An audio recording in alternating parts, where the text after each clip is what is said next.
एक बार श्री विष्णु जी के वैकुंठ धाम में चारों ऋषि, सनकादिक ऋषि उनसे मिलने के लिए जा रहे थे। अब देखते क्या है कि उनके वैकुंठ धाम के बाहर दो पहरेदार खड़े हैं, जय विजय नाम के। वो उनको अंदर जाने से रोकते हैं। जब उनको रोकते हैं तो उनको लगा कि ये मेरा अपमान हो गया है। इस प्रकार जो चारों ऋषि होते हैं, सनकादिक ऋषि, वो उन पहरेदारों को श्राप दे देते हैं जिनका नाम जय और विजय होता है। अब जय और विजय पहचानने में देर नहीं लगती है, ये कोई बहुत पहुँचे हुए ऋषि हैं। जब जय विजय को पता चलता है ये ऋषि हैं तो तुरंत वो लोग उनसे श्राप दिया जो उन्होंने था, उन श्राप से मुक्ति चाहते हैं। तो वो ऋषि कहते हैं कि जो मैंने एक बार श्राप दे दिया वो तो कट नहीं सकता है, लेकिन हाँ मैं उसका असर कम कर सकता हूँ।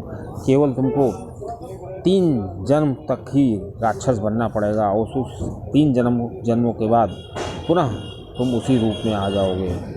अब वो ऋषि तो चले जाते हैं दोस्तों। वही जो जय और विजय थे अपने श्राप के कारण राक्षस बन गए थे रावण और कुंभकर्ण के रूप में। दोस्तों रावण और कुंभकर्ण दोनों ही बहुत ही ज़्यादा बलशाली थे। अपने समय में उनसे ज़्यादा बलवान और बुद्धिमान कोई नहीं था।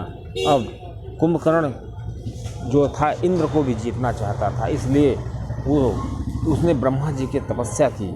अब ब्रह्मा जी को समझने में देर नहीं लगी कि कुंभकर्ण क्यों तपस्या कर रहा है, और वो ब्रह्मा जी जान गए कि ये हमसे इंद्र को जीतने के लिए इंद्रासन मांगेगा। तुरंत ब्रह्मा जी ने तरकीब सोची और श्री सरस्वती जी को राजी किया और सरस्वती जी से कहा कि तुम इसकी जिह्वा पर बैठ जाओ।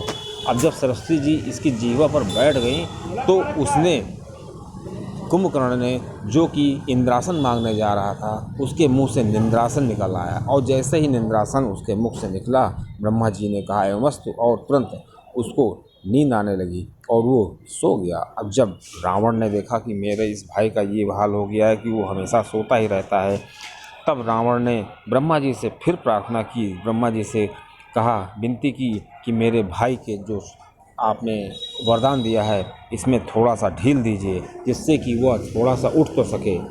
ऐसे में ब्रह्मा जी ने कहा ठीक है, वो 6 महीने तक सोता रहेगा और 6 महीने तक जागता रहेगा।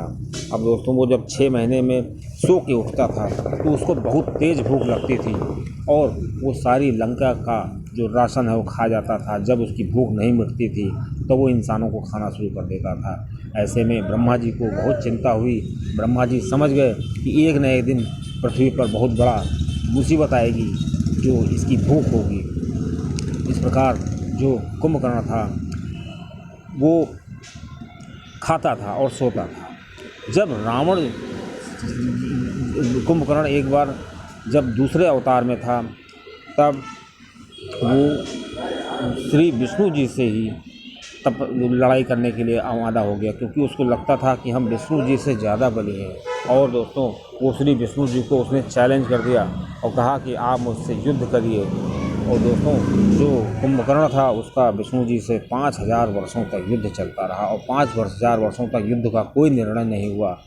अब उस जो देवी माँ थी, उन्होंने कुंभकर्ण की बुद्धि में कुछ ऐसा फेरबदल कर दिया कि उसको अहंकार हो गया। अब कुंभकर्ण को लगा कि विष्णु जी हमसे जीत नहीं सकते हैं, तो उसने श्री विष्णु जी से कहा आप मुझसे वरदान मांगिए, क्या मांगते हो। श्री विष्णु जी ने कहा अगर तुम वरदान देना चाहते हो तो मुझे ये बता दो कि तुम्हारी मृत्यु कैसे होगी।